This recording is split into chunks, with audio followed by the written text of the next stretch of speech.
Saudara yang terkasih, di dalam kesempatan ini saya akan menyampaikan firman Tuhan. Untuk itu saya terlebih dahulu berdoa. Kami mengucapkan syukur dan terima kasih Tuhan, kalau pada hari ini telah Engkau berikan kesempatan pada hamba-Mu untuk menyampaikan kebenaran daripada sabda-Mu. Oleh karena itu, urapi, kuduskan bibir lidah hamba-Mu untuk menyampaikan kebenaran daripada firman Tuhan. Terima kasih Tuhan Yesus, terpuji nama-Mu. Kami mengucapkan syukur dan dalam nama Tuhan Yesus kami telah berdoa. Amin. Ayat masnya adalah Lukas 15 ayat 11 hingga 32. Tapi nanti saya akan membacakan beberapa ayat. Judulnya adalah Anak yang Terhilang.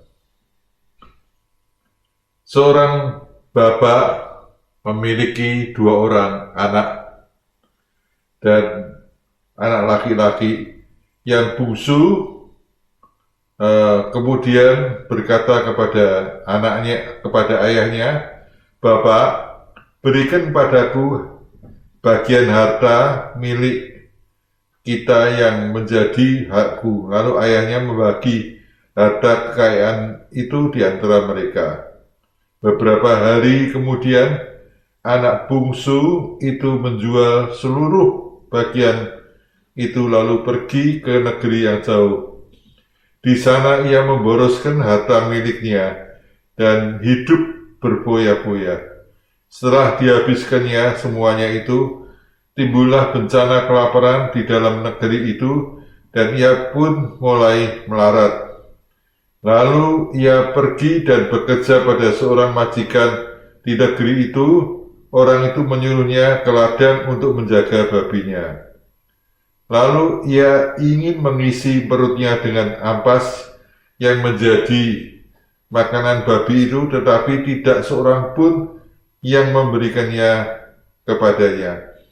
Lalu ia menyadari keadaannya, katanya, "Betapa banyaknya orang upahan bapakku yang berlimpah-limpah makanannya, tetapi aku di sini mati kelaparan. Aku akan bangkit dan pergi kepada bapakku dan berkata kepadanya, Bapak, aku telah berdosa terhadap surga dan terhadap Bapak.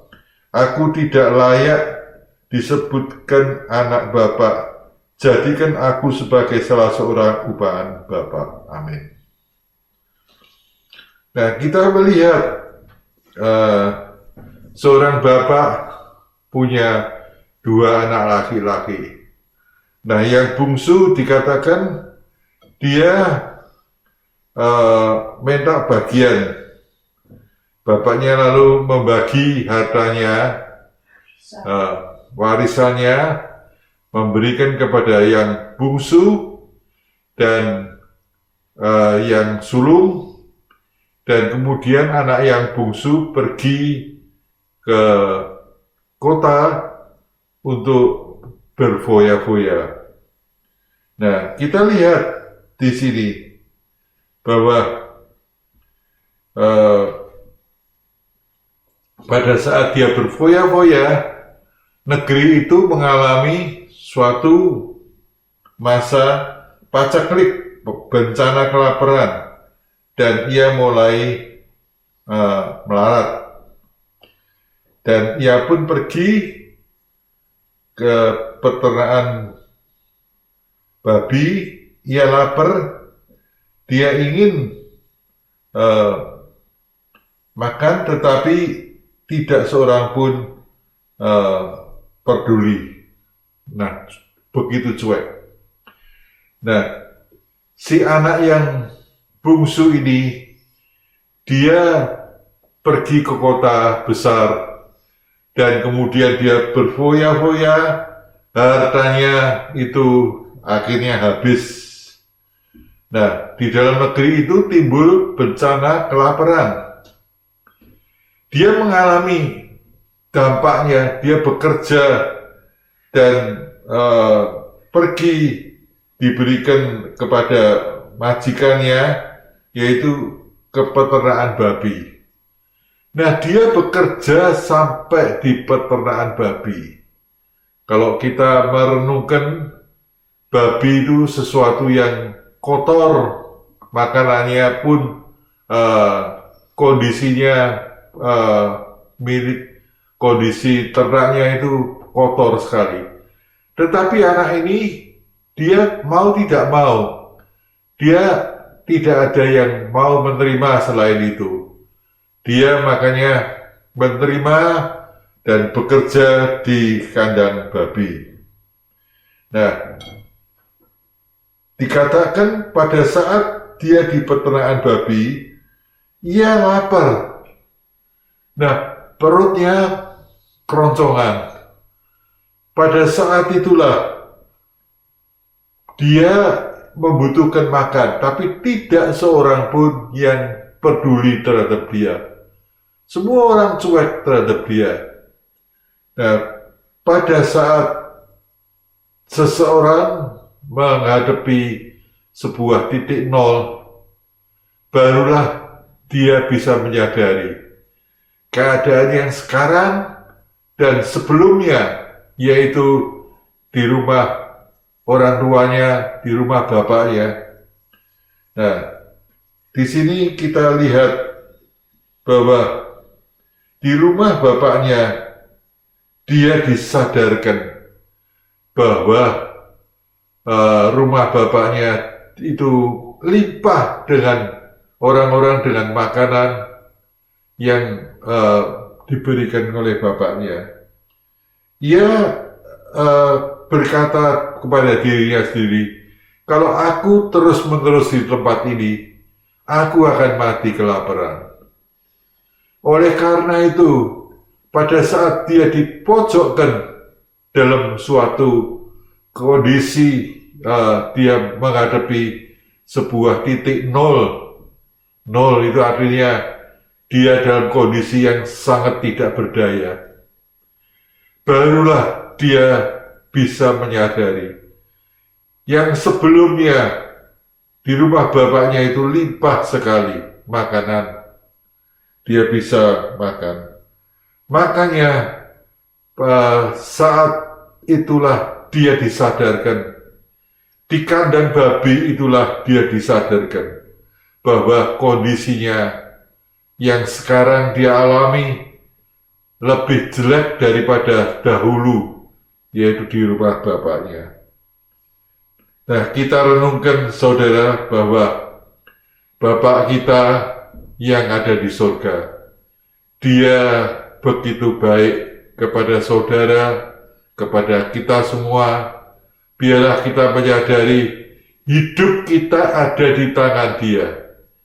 Kita dipelihara, burung di udara, Dia memberi makan, memberkati. Apalagi saudara dan saya adalah ciptaannya. Nah, kesadaran di kandang babi itulah dia berdiri, dia bangkit, dia pergi kepada bapaknya, dia pulang kepada bapaknya. Nah, kita lihat dari sisi bapaknya. Nah, ternyata bapaknya semenjak dia pergi, bapaknya ini menunggu dia terus, melihat kapan anak yang telah pergi itu pada suatu ketika akan kembali. Dia menanti, dia menunggu dengan kesabaran yang penuh. Itulah Bapa kita yang ada di surga. Ya, itulah sifat kita, sifat Bapa kita, sifat Tuhan Yesus yang penuh dengan kasih kepada saudara dan saya. Jikalau kita meninggalkan dia tetap menanti saudara dan saya. Oleh karena itu, biarlah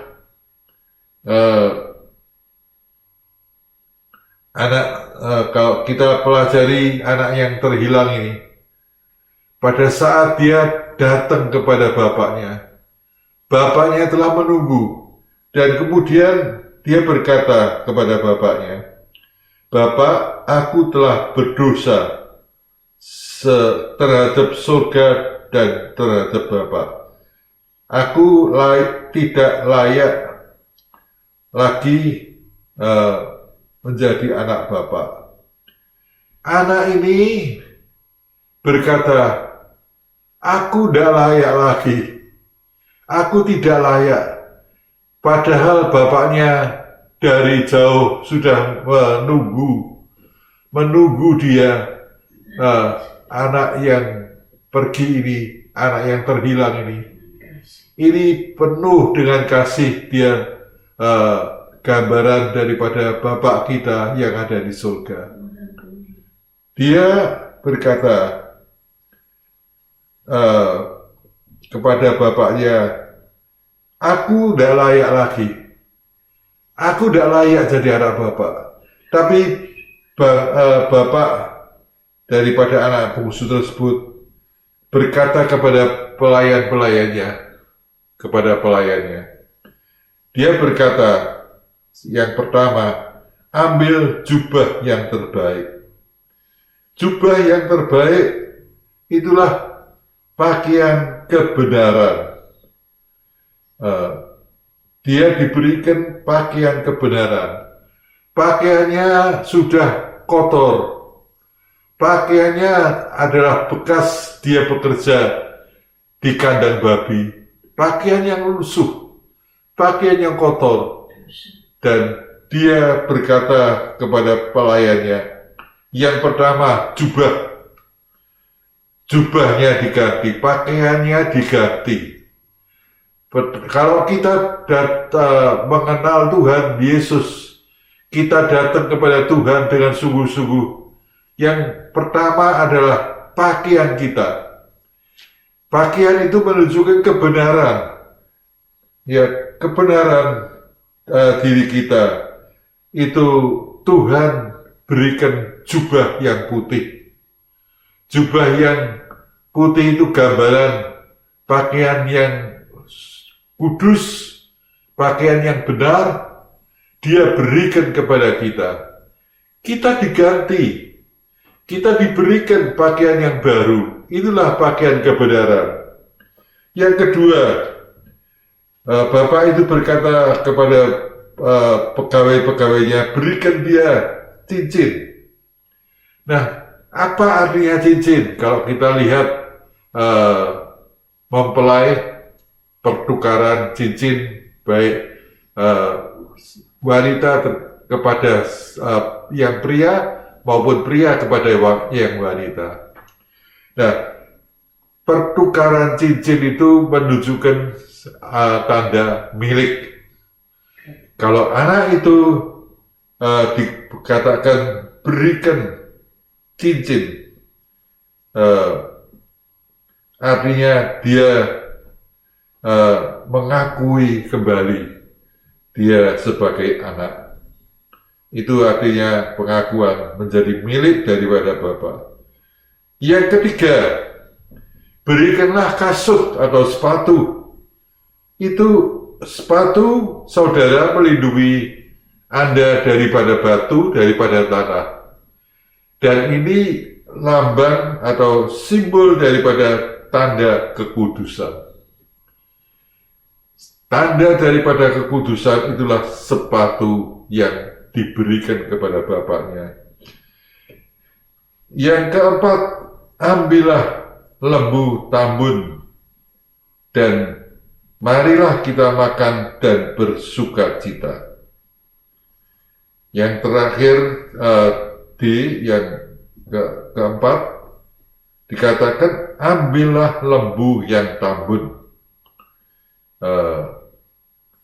Sembelihlah dia, mari kita makan dan bersukacita. Sebab anakku yang telah mati dan hidup kembali, ia hilang dan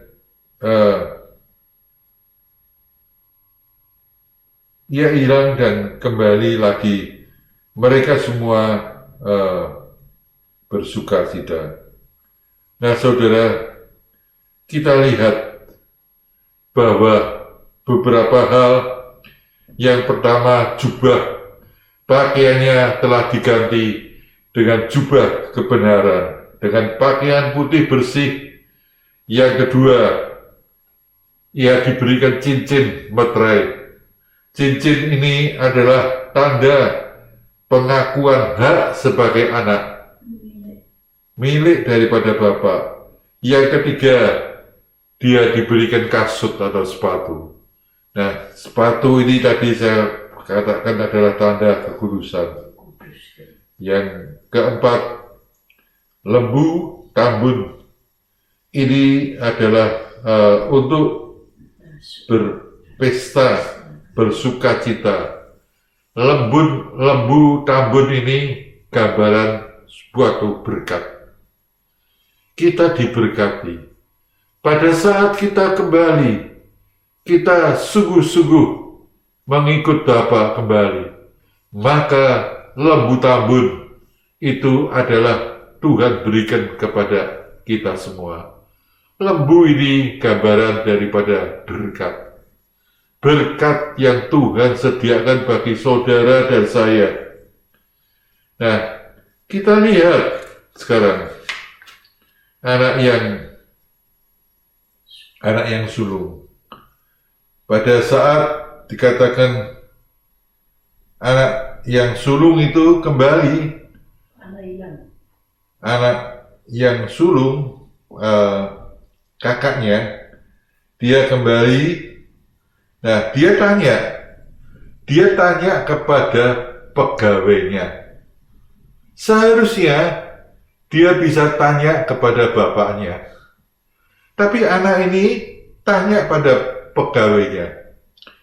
Nah, kemudian pegawainya berkata, adikmu yang bungsu itu telah kembali dan bapakmu berpesta. Nah, sikap daripada anak yang sulung ini, dia marah. Yang pertama, marah. Kemudian yang kedua, ayat yang ke-38, ia iri hati terhadap adiknya. Ia iri hati. Yang ketiga adalah menyebabkan bapaknya kecewa. Yang keempat, dia tidak memiliki kasih. Dia anak yang tidak memiliki kasih. Ini menunjukkan bahwa benar kehidupannya ada di dalam gereja Tuhan, tetapi dia melayani rumah Bapak, rumah Tuhan, tetapi masih ada emosi, ada kemarahan. Dia marah kepada adiknya sendiri, adalah kepada saudara di dalam Tuhan. Dia iri hati kalau adiknya diberikan harta warisan dan dia bisa pergi ke kota. Dia iri hati. Yang keempat, yang ketiga, ia menyalahkan bapaknya. Ia kecewa kepada bapaknya. Bapaknya, ia katakan, engkau tidak adil. Yang keempat, ini bapaknya tidak memiliki kasih.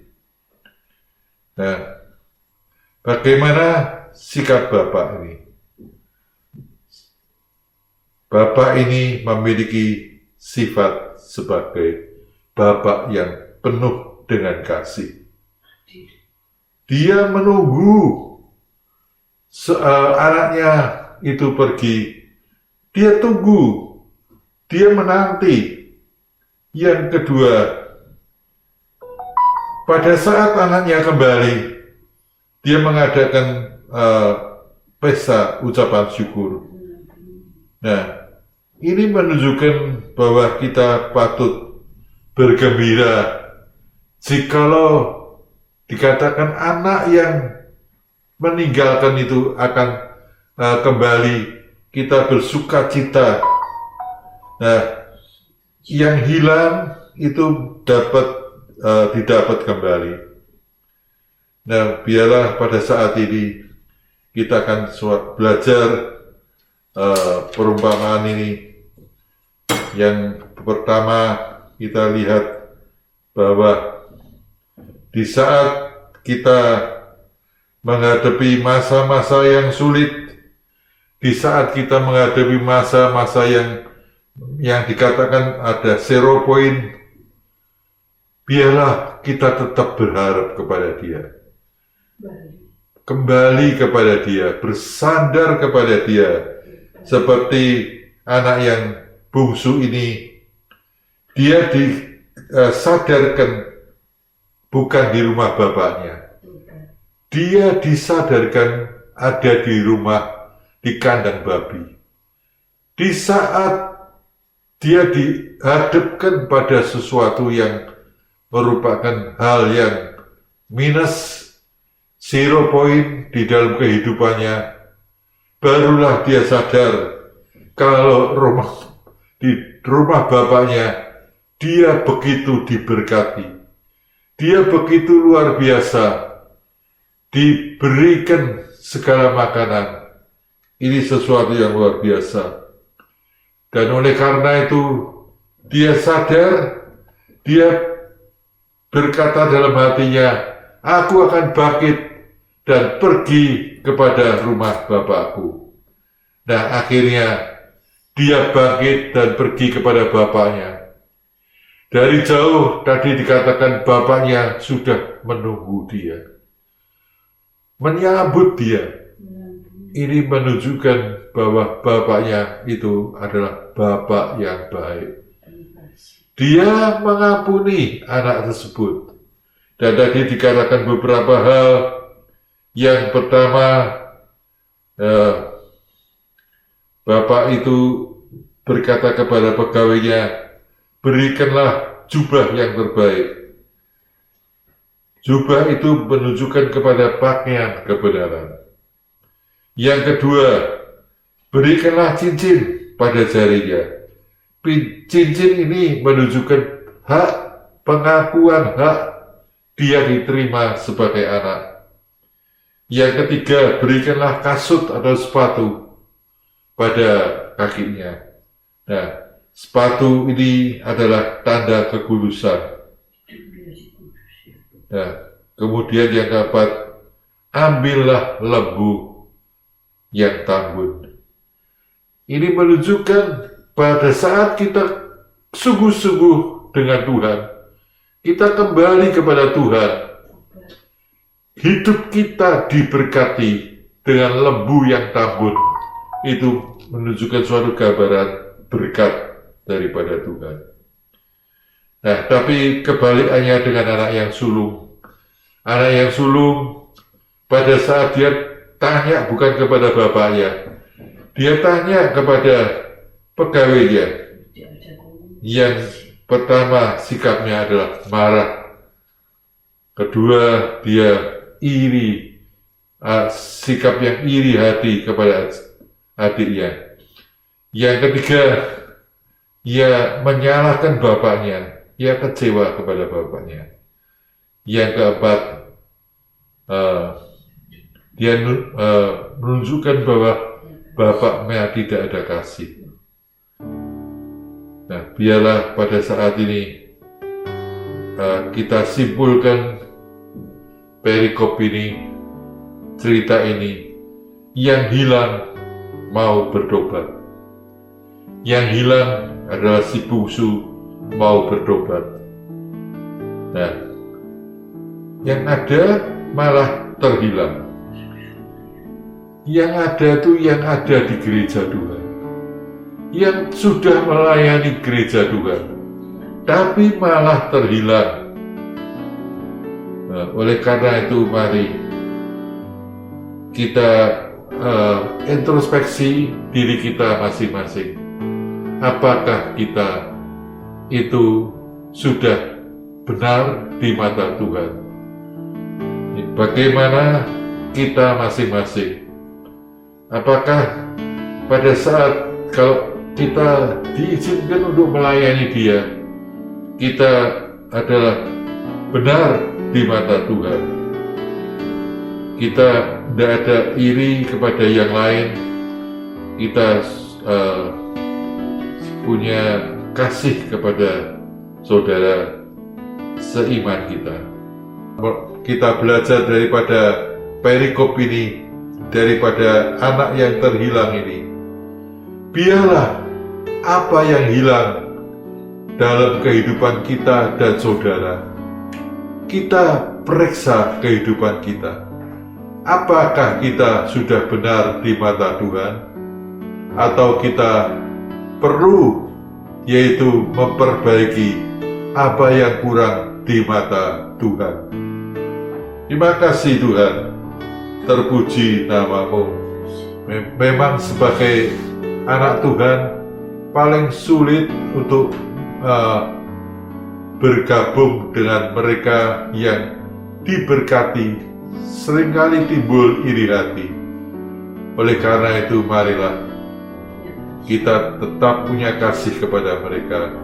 Sebagaimana Daud melayani Tuhan, dia lebih daripada Saul. Saul menjadi iri hati. Daud memenangkan peperangan. Saul menjadi iri hati kepada Daud.